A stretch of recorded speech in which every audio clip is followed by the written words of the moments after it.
Hello, and welcome to How to Teach Reading, a YouTube channel to help you help your students figure out what they need to do while they're reading literary and informational texts. This is a how-to read, not a what-to read. So when we're looking today at Emily Dickinson's Fame as a Bee, we're not just trying to find the answers to the poem or the point of the poem. We're trying to work through a system that the students can use to help themselves understand any poem and transfer those skills. It's a key concept here. If you've been through my first video on general poetry, you know that I like to use a method, and you don't always have to use 3 circles. You can use 3 columns or some other kind of way to organize it to share the idea that a poem might have a story, a poem might have a meaning, and a poem is going to have something to do with sound or style that a prose text wouldn't necessarily have in the same way. And the poem that we're going to look at today, Fame as a Bee, is a poem that's going to exist right about here. It has some rhyming and some alliteration in it that I think add meaningfully to the poem, and it has a lot of meaning in it in terms of the thoughts that are shared in the poem. There's really not any story in this poem because there's no characters, plot, setting, or real images that Dickinson really is super trying to get you to visualize. And that to me brings us kind of to the idea is of why poems like this and texts like this are a struggle is because students know how to visualize. Okay, they know how to do that. When they're dealing with concrete ideas or sentences or descriptions, they they know how to visualize something. The books they started off reading had more pictures than words, and then slowly the pictures disappeared until they were left making the pictures in their own head. What I don't think students have had very much help or deliberate practice or training in is what to do when something is abstract. Okay, so for something concrete, they know what to do. For something abstract, they don't know what to do. Because you really can't visualize a thought.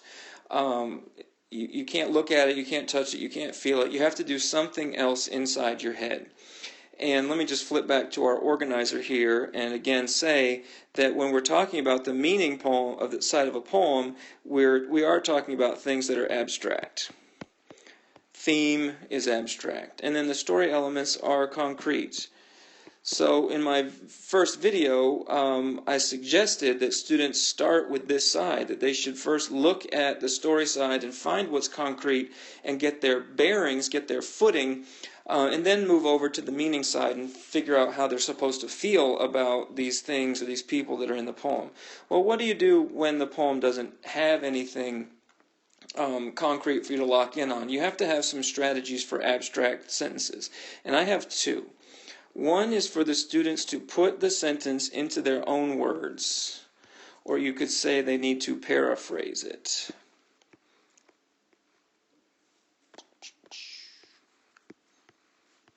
They have to make the poem, the words, a little bit easier to understand and put it in language that's comfortable to them.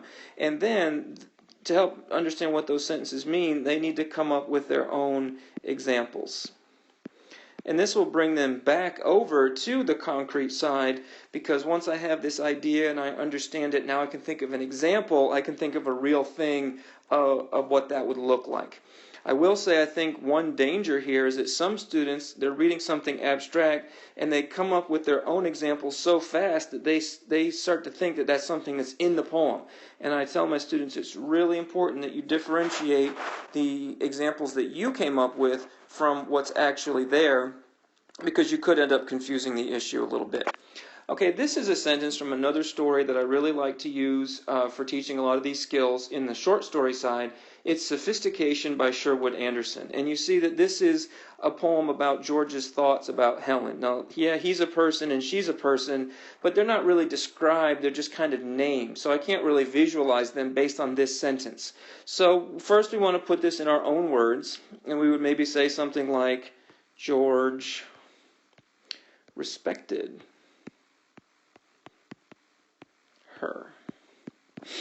and I did change Helen and I did change George. You don't have to do that. If the words are easy, you don't have to rephrase them. It's really this reverence that's the tough word in the sentence, isn't it?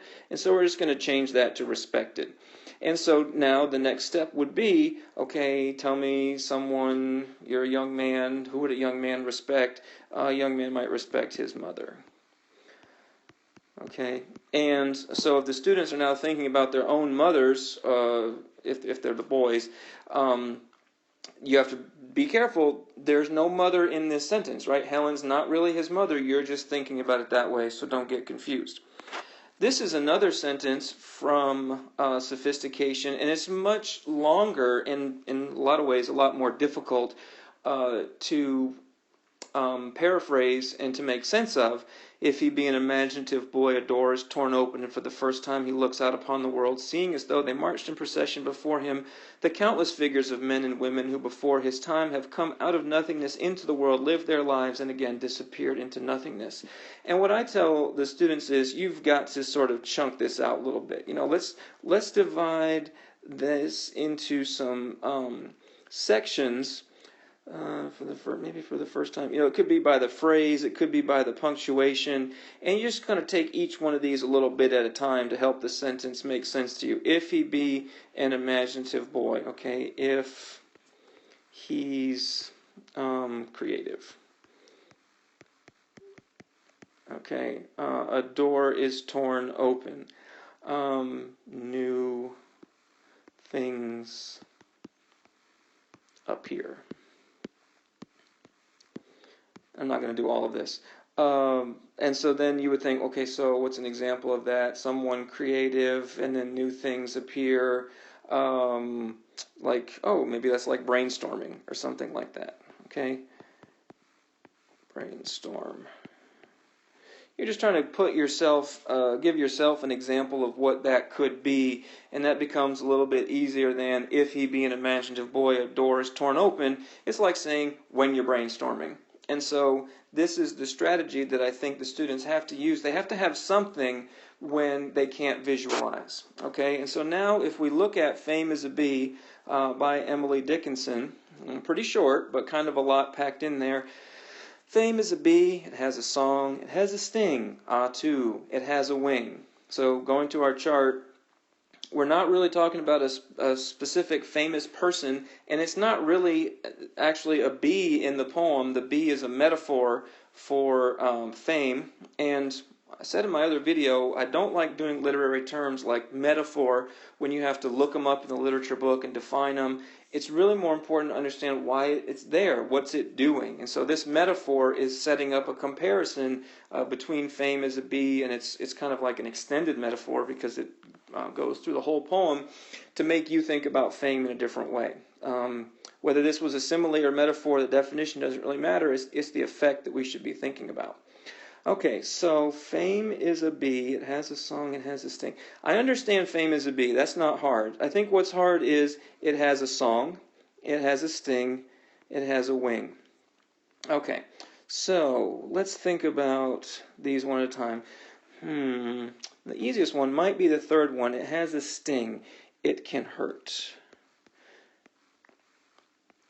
A lot of times I start here with the students because the song is a little bit confusing. Because a bee you don't really think of as having a song. It's a little awkward, I think. They're not sound like they're a bird or something. So we're saying fame can hurt. That's me putting it in my own words. Now, what would be an example of that? No privacy. Does the poem say that fame means you have no privacy? No, but if it stings and we think if it hurts, then having no privacy might be one example. Okay, so now I'm kind of understanding that this is the negative, and then that means that maybe song is kind of positive. Okay, so it can be good. A song sounds positive, right? It can be good. I don't think we have to think too hard to think about what could be a good thing about fame. Maybe the students will come up with, you can make a lot of money by being famous and doing different things like that. Okay? And then the last one, ah, too, it has a wing. Okay, so what does a wing do? It flies away.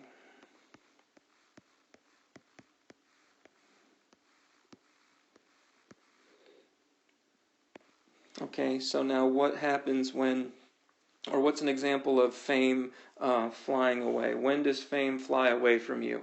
Oh, that means you're like a has-been. Like people have moved on. They liked your songs or they liked your writing, and then they got sick of it and they've moved on to something else. And this, I think, you pretty much have the idea of the poem now. If you kind of break this down, she's just reflecting on some aspects of fame. It can be good, it can be bad, it won't last. And maybe that's the worst part of it. Okay, so going back to our chart here, we're saying, fame is good, fame is bad, fame doesn't last. Seems to be kind of the theme of the poem. We don't have any characters, no examples. What about this sounds part? Okay, we know this is a rhyming poem, so if we're going to completely kind of discuss this, let's think a little bit about the rhyme. Okay, it has, to it has. So we're repeating, it has, that's a repetition. Okay, we have alliteration here, song, sting. And then sting rhymes with wing. Okay, so again, we can identify all these. We can call it repetition. It's a literary term. We can call it alliteration. I always forget if alliteration has one L or two. I hate that. And then it has a rhyme at the end. But most standards expect your students to go a little bit farther than that. So can we come up with some kind of purpose or effect? In our EOGs here in North Carolina, most of the questions about literary terms, as the kids are getting older, is about effect or impact. Okay, what is the impact that it has?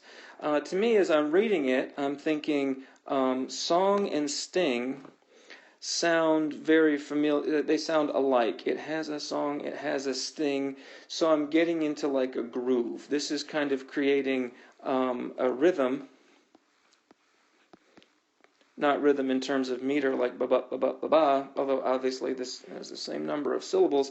And then Dickinson down here, she breaks the rhythm. This is what you see in a lot of Emily Dickinson songs, is that contrast is what she's going for.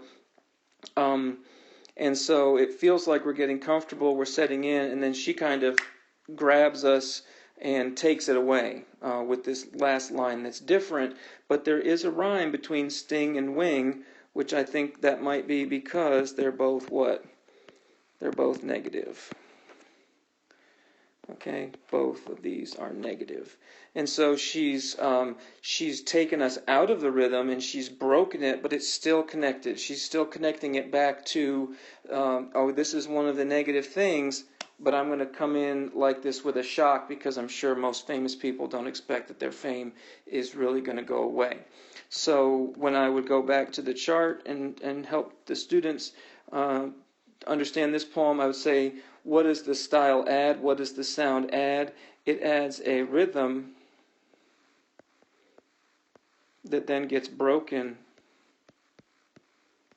and shocks us as readers, possibly in the same way that the fame not lasting would shock the famous person. And so you want to try to understand how these combine. It's not just random.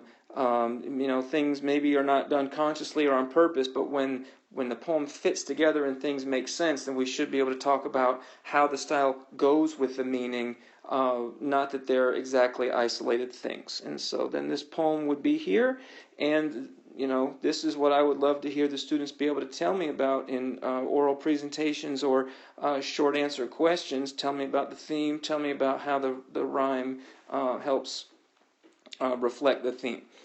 So that's about it here for Fame is a Bee. I'd like to think that we pretty much covered it. If you have questions, please leave me a comment, or if there's a poem that you know that you have to teach and you're trying to figure out how can I get this across to my students, please let me know what that poem is, and I'll try to make a video using these methods and see if it could be helpful to you. You can always also email me at HOW2Teach reading@gmail.com. Thank you, and I look forward to hearing from you.